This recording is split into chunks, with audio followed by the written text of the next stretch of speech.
In Gaza, where there is a fierce battle in the north of the Strip. The Israeli military says 5 of its soldiers have been killed and another 7 injured in Jabalia. It says it was an incident of friendly fire. Israeli helicopters carrying out strikes in northern Gaza. Let's bring in our correspondent Tareq Azzoum for the latest. He's in Deir el-Balah in central Gaza. Tareq, what more do you know about the circumstances of the death of these 5 Israeli soldiers?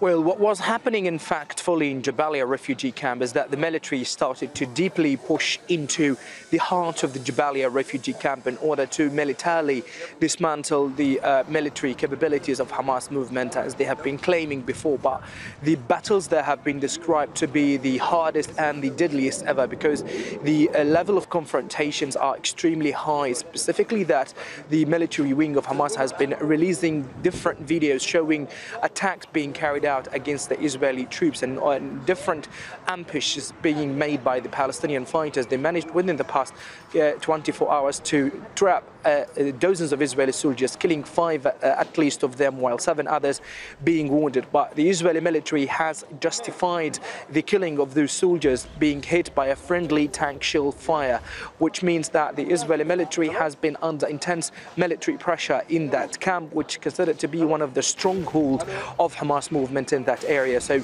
generally the ongoing confrontations are still ongoing till now, as the Israeli military has been completely depending on use of excessive firepower represented in destroying residential buildings alongside with key civil infrastructure in that area. But they managed to partially withdraw from some certain streets in the camp there, but at the same time they are trying to redeploy their troops in a way that can avoid them to get high casualties as they going on with confrontations with Palestinian armed groups there. Yeah, there's fierce fighting clearly in the north, Tareq, while people are fleeing the south, heading to the north.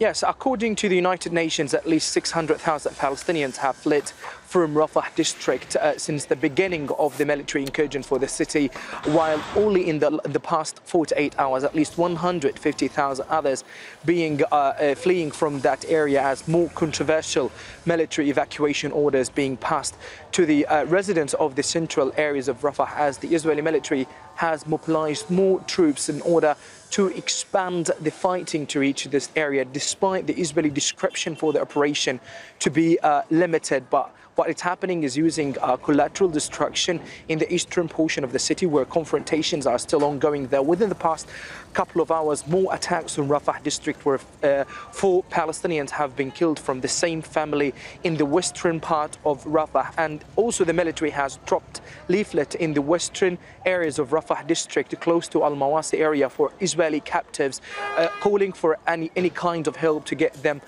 by Palestinian residents. And this is a part of the Israeli ongoing efforts in order to restore their captives. And mainly they have been having different kinds of confrontations where casualties among Palestinian civilians in the Rafah district continue to rise and to arrive to Al-Kuwaiti hospital in light of the great difficulty that emergency workers have been coming through during their process of searching for victims in areas of confrontations due to the high intensity of bombardment there fully. Tareq, thank you very much for the update. That's Al Jazeera's Tareq Azzoum reporting there live from Deir el-Balah in central Gaza.